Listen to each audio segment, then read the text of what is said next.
Students, आज हम लोग वेक्टर अलजेब्रा चैप्टर स्टार्ट करते हैं।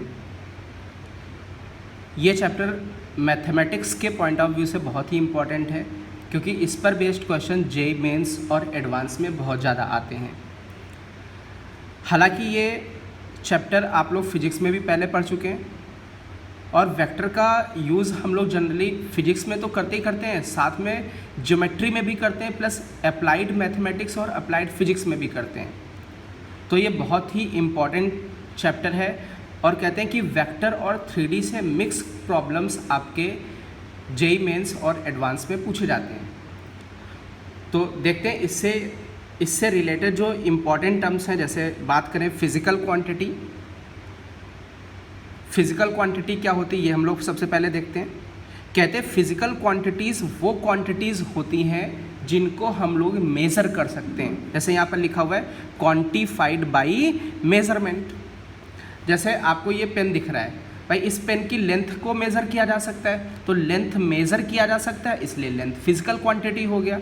इस पेन के मास को मेज़र किया जा सकता है, इसलिए मास फिजिकल क्वांटिटी हो गया। किसी बॉडी के टेम्परेचर को मेज़र किया जा सकता है, इसलिए टेम्परेचर एक फिजिकल क्वांटिटी हो गई। क्लियर। जनरली हम लोग फिजिकल क्वांटिटीज़ को 3 टाइप्स में डिवाइड करते हैं। कहते हैं एक स्केलर क्वांटिटी होती है, एक वेक्टर क्वांटिटी होती है, और एक टेंसर क्वांटिटी होती है। सबसे पहले हम लोग बात करते हैं स्केलर क्वांटिटी की। तो स्केलर क्वांटिटी में हम लोग देखते हैं, कहते हैं वो क्वांटिटीज़ जिसमें मैग्नीट्यूड हो, लेकिन कहते हैं not related to any fix direction. ऐसी क्वांटिटी जिसमें मैग्नीट्यूड तो हो, लेकिन उसकी कोई डायरेक्शन ना हो स्पेस में। जैसे कुछ फिजिकल क्वांटिटीज़ हैं, बात करें मास, वॉल्यूम, डेंसिटी एंड वर्क, ये सारी फिजिकल क्वांटिटीज़ स्केलर क्वांटिटीज़ हैं। अच्छा, सेकेंड टाइप है आपका वेक्टर क्वांटिटीज़। कहते हैं वेक्टर क्वांटिटीज़ वो क्वांटिटीज़ होती हैं जिनमें मैग्नीट्यूड हो, जिनमें डायरेक्शन हो, वो भी फिक्स डायरेक्शन हो, and also follow vector law of addition, और वेक्टर लॉ ऑफ एडिशन को फॉलो करें। जैसे वेलोसिटी, एक्सेलरेशन, वेट, फोर्स। अब आपकी जो थर्ड फिजिकल क्वांटिटी है टेंसर क्वांटिटी। जनरली ये फिजिक्स में आप लोगों ने पढ़ा ही होगा। हम लोग के मैथमेटिक्स में हम लोग जनरली बात करते हैं वेक्टर क्वांटिटी की, क्योंकि हम लोग वेक्टर अलजेब्रा देख रहे हैं, इसलिए वेक्टर क्वांटिटी का जनरली डिस्कशन कर रहे हैं। टेंसर क्वांटिटी यदि आप लोगों को पढ़ना है तो अलग से पढ़ सकते हो, बट इससे रिलेटेड क्वेश्चन नहीं आता है, ना तो आपका फिजिक्स में पूछा जाता है और ना ही मैथमेटिक्स में। तो इससे रिलेटेड हम एक अलग से टेंसर क्वांटिटी, क्योंकि ये बहुत ही ब्रॉड चैप्टर हो जाएगा, खुद में एक चैप्टर है, तो इससे रिलेटेड मैं एक अलग से लेक्चर बना दूंगा। क्लियर है। चलिए अब हम लोग देखते हैं कुछ फिजिकल क्वांटिटीज़ हैं, उनमें से आपको पहचानना है कि वो कौन सी है, वेक्टर क्वांटिटी है या स्केलर क्वांटिटी है। जैसे बात करें 20 मीटर नॉर्थ वेस्ट, तो यहाँ पर मैग्नीट्यूड है विद डायरेक्शन, मीन्स ये क्या हो गया, वेक्टर क्वांटिटी हो गया। जनरली यहाँ पर ये मैग्नीट्यूड मतलब यहाँ पर ये डिस्प्लेसमेंट है, मैग्नीट्यूड विद डायरेक्शन, ठीक है। तो ये डिस्प्लेसमेंट था, इसलिए वेक्टर था। यहाँ पर लिखा 10 न्यूटन, तो 10 न्यूटन फोर्स का यूनिट होता है, फोर्स भी एक वेक्टर क्वांटिटी होता है। 30 किलोमीटर पर आवर्स, ये जनरली स्पीड है, तो स्पीड एक स्केलर क्वांटिटी होती है। 50 मीटर पर सेकेंड टुवार्ड्स नॉर्थ, ये आपका वेलोसिटी है, वेलोसिटी एक वेक्टर क्वांटिटी होती है। 10 की पावर -19 कूलॉम, ये एक चार्ज को रिप्रेजेंट कर रहा है, तो चार्ज एक स्केलर क्वांटिटी होती है। जनरली हम लोग कहते हैं मास स्केलर होता है, डिस्टेंस स्केलर होता है। अब बहुत ध्यान से एक चीज़ देखो, जैसे 2 चीज़ें बात की हम लोगों ने, डिस्टेंस और डिस्प्लेसमेंट। तो जैसे हम बात करें कि कोई भी एक ऑब्जेक्ट है, वो ए से चलना स्टार्ट करता है और ऐसे कुछ चलता रहता है, ऐसे चलता है, और वो ऐसे बी पर पहुंच जाता है, बी पॉइंट पर। तो डिस्टेंस का मतलब होता है जो एक्चुअल पाथ उस ऑब्जेक्ट ने ट्रेस किया। अब देखो इसमें कुछ भी डायरेक्शन होता है, डायरेक्शन फिक्स नहीं है इसमें, कभी ऐसे जा रहा है, कभी ऐसे जा रहा है, फिर ऐसे डायरेक्शन चेंज हो रही है, तो डायरेक्शन फिक्स नहीं। बट हम लोग बात करें डिस्प्लेसमेंट की, तो डिस्प्लेसमेंट का मतलब होता है इनिशियल को फाइनल से ज्वाइन कर दो, तो ये एक फिक्स डायरेक्शन और लेंथ भी फिक्स है, तो ये आपका डिस्प्लेसमेंट हो गया। डिस्प्लेसमेंट। तो डिस्प्लेसमेंट एक वेक्टर क्वांटिटी होती है क्योंकि इसमें मैग्नीट्यूड भी और फिक्स डायरेक्शन, जबकि जो डिस्टेंस है, ये जो एक्चुअल पाथ है, ये डिस्टेंस एक स्केलर क्वांटिटी है। क्यों है? क्योंकि इसमें मैग्नीट्यूड तो है लेकिन एक कोई फिक्स डायरेक्शन नहीं है। क्लियर है? अच्छा, इसमें और कुछ फिजिकल क्वांटिटीज़ की बात करते हैं।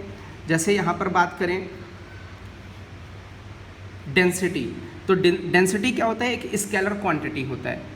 कैसे होता है? देखिए, अब एक चीज़ और आपको याद रखनी है, यदि किसी भी फिजिकल क्वांटिटी का आपको फॉर्मूला याद है तो हम लोग वहाँ से आइडेंटिफाई कर सकते हैं कि वो फिजिकल क्वांटिटी स्केलर है या वेक्टर। अब बस आपको कुछ चीज़ें याद रखनी है। जैसे स्केलर को कभी स्केलर से डिवाइड करोगे तो वो स्केलर आएगा, स्केलर को स्केलर से मल्टीप्लाई करोगे तो स्केलर आएगा, वेक्टर को स्केलर से डिवाइड करोगे वेक्टर क्वांटिटी आएगा, वेक्टर को स्केलर से मल्टीप्लाई करोगे तब भी वेक्टर क्वांटिटी आएगा। यदि वेक्टर और वेक्टर का डॉट कर दिया तो स्केलर आ जाएगा, और वेक्टर और वेक्टर का यदि क्रॉस प्रोडक्ट कर दिया तो वेक्टर आ जाएगा। अब जैसे बात कर रहे थे हम लोग किसकी? डेंसिटी की। तो डेंसिटी के केस में डेंसिटी एक स्केलर क्वांटिटी मैंने बोली, तो वी नो दैट डेंसिटी का फॉर्मूला होता है मास अपॉन वॉल्यूम। तो मास स्केलर है, वॉल्यूम भी स्केलर, तो स्केलर अपॉन स्केलर ये एक स्केलर क्वांटिटी हो जाएगी। अच्छा, इसके बाद डेंसिटी के बाद बात करते हैं वर्क की, वर्क डन। तो जनरली वर्क डन क्या होता है? वर्क डन होता है एफ डॉट डी एस। अब दो यहाँ पर f मतलब फोर्स, ये वेक्टर है, ds मतलब डिस्प्लेसमेंट, ये भी वेक्टर है। तो दो वेक्टर्स का जो डॉट होता है वो एक स्केलर क्वांटिटी होती है। इट मीन्स वर्क हमारा स्केलर क्वांटिटी हो गया। जैसे अब बात करें हम लोग टॉर्क की, तो जनरली जो टॉर्क होता है वो वेक्टर क्वांटिटी है। यहाँ पर टॉर्क क्या है? r cross f। तो यहाँ पर ये भी एक वेक्टर है और f भी वेक्टर। वेक्टर और वेक्टर का यदि क्रॉस करते हो तो वो एक वेक्टर क्वांटिटी आती है। क्लियर है? अच्छा, बात करें हम लोग जैसे वेट की, तो वेट की डायरेक्शन, वेट होता है जनरली mg, मास स्केलर है, g का मतलब एक्सेलरेशन ड्यू टू ग्रेविटी। तो ये m जो स्केलर है और g क्या है? वेक्टर है। तो स्केलर को वेक्टर से मल्टीप्लाई किया, स्केलर। स्टूडेंट्स, एक फिजिक्स का बहुत ही इंपॉर्टेंट क्वेश्चन है। कहते हैं करंट आपका स्केलर क्वांटिटी होता है या वेक्टर क्वांटिटी होता है? तो जैसे हम आपको समझाने की कोशिश करते हैं। ये एक वायर है, इस वायर में 5 एम्पियर करंट है। एक ये वायर है, इसमें 10 एम्पियर करंट है।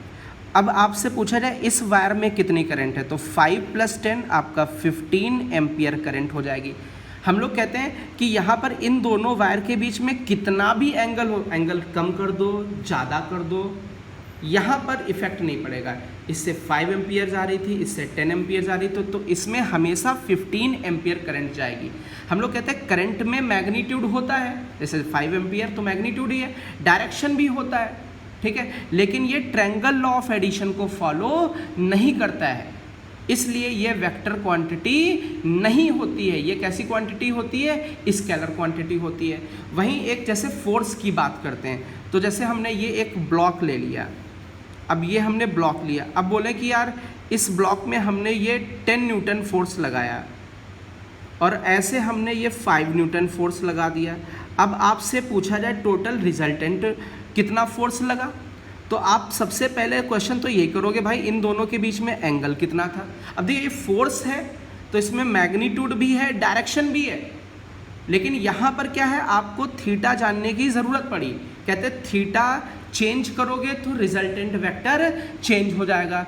तो यहाँ पर क्या होता है कि फोर्स मैग्नीट्यूड पे डिपेंड करता है, फोर्स में मैग्नीट्यूड भी होता है, डायरेक्शन भी होता है, साथ में ये ओबे करता है वेक्टर लॉ ऑफ एडिशन, इसलिए फोर्स एक वेक्टर क्वांटिटी हो गई। तो जनरली फोर्स क्या हो गया? फोर्स एक वेक्टर क्वांटिटी हो गई। वहीं करंट जनरली क्या हो जाएगी? करंट एक स्केलर क्वांटिटी हो जाएगी। अच्छा, इसको दूसरी तरीके से भी सोच सकते हैं। जनरली जो करंट होता है चार्ज पर यूनिट टाइम, देखिए चार्ज कैसी क्वांटिटी? स्केलर, टाइम भी स्केलर, तो स्केलर को स्केलर से डिवाइड करते हैं तो वो स्केलर क्वांटिटी ही देता है। अब हम लोग स्टार्ट करते हैं representation of vector, means vector को रिप्रेजेंट कैसे करते हैं। कहते हैं कि जो वेक्टर होता है, a vector is represented by a directed line segment. इसका मीनिंग समझ लो पहले। जैसे हम बोले कि कुछ इस तरीके से हमने ये बनाया है, तो जनरली दोनों तरफ से यदि एंडलेस होता है तो उसको हम लोग क्या बोलते हैं, स्ट्रेट लाइन बोलते हैं।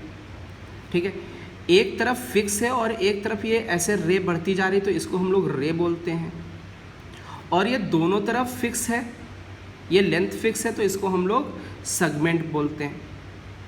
तो अब बहुत ध्यान से देखो यार, जो वेक्टर होता है एक डायरेक्टेड लाइन सेगमेंट होता है, मतलब एक सेगमेंट होता है, उसकी लेंथ तो फिक्स होती है, ये लेंथ फिक्स होगी, ठीक है, लेकिन साथ में वो डायरेक्शन को शो करता है। अब ये ऐसा लग रहा है कि जैसे ये रे के जैसा है, ये एक्चुअल में रे नहीं है, ये एक सेगमेंट है लेकिन साथ में डायरेक्शन को शो कर रहा है। तो वेक्टर को जनरली हम लोग शो करते हैं डायरेक्टेड लाइन सेगमेंट से। जैसे ये एक पॉइंट दिख रहा है तो इसको ए से ए बोला है, इसको हमने बी बोला है। इस ए का नाम होता है टेल और इस बी का नाम होता है हेड।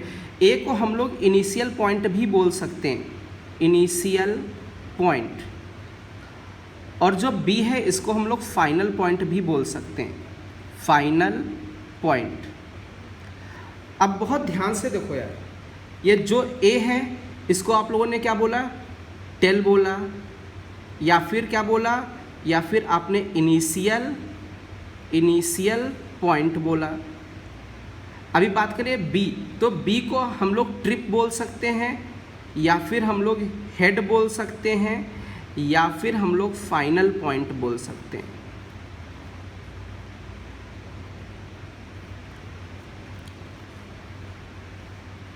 अब दो जनरली जैसे ये वेक्टर है तो वेक्टर को हम लोग कुछ इस तरीके से रिप्रेजेंट करते हैं, ए बी के ऊपर इस तरीके से एरो लगा होता है, या फिर ऐसे डार्क ए बना होगा और डार्क बी बना होगा, ऐसे ए बी, तो इसको भी ए बी वेक्टर बोलेंगे, ये डार्क है, ठीक है।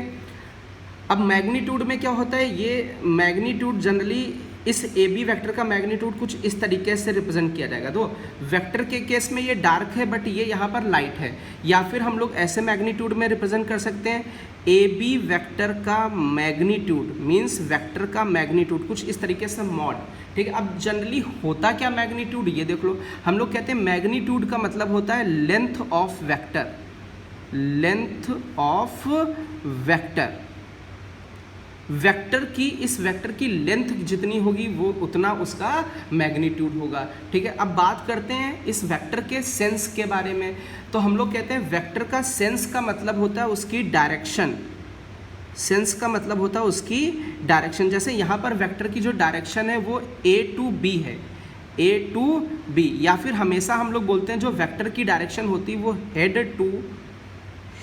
टू टेल होती है, और हम लोग कहते हैं किसी वेक्टर की डायरेक्शन को उसके यूनिट वेक्टर से रिप्रेजेंट करते हैं। जैसे ये ए बी वैक्टर है तो इसकी डायरेक्शन को रिप्रेजेंट करने वाला वेक्टर होगा ए बी कैप, ठीक है, क्लियर। अब किसी भी वेक्टर में सपोर्ट भी उसका होता है, तो सपोर्ट का मतलब क्या होता है, जैसे मान लेते हैं ये एक वेक्टर था, ये एक ए बी वैक्टर है, अब ये ए बी वैक्टर है, इस ए बी वैक्टर का जो सपोर्ट होगा, ये जो इनफाइनाइट लेंथ की ये जो लाइन बनेगी जिसके ऊपर ये आपका वेक्टर है, ठीक है, इस इनफाइनाइट लाइन को हम लोग बोलते हैं सपोर्ट। ये जो इनफाइनाइट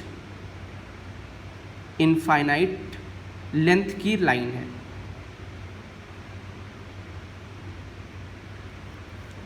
अब बहुत ध्यान से एक चीज़ और दो, कहते हैं वेक्टर में दो चीज़ें होती हैं, एक तो उसका मैग्नीट्यूड होता है, दूसरा उसकी डायरेक्शन। तो यहाँ पर देखो ये मॉड ऑफ ए लिखा है तो मतलब ये वेक्टर का मैग्नीट्यूड है, क्लियर। और ये ए कैप वेक्टर का क्या रिप्रेजेंट करता है, डायरेक्शन को रिप्रेजेंट करता है, ठीक है। तो हम लोग कहते हैं कि किसी वेक्टर को लिखना है तो उसमें मैग्नीट्यूड भी होना चाहिए और डायरेक्शन भी होना चाहिए।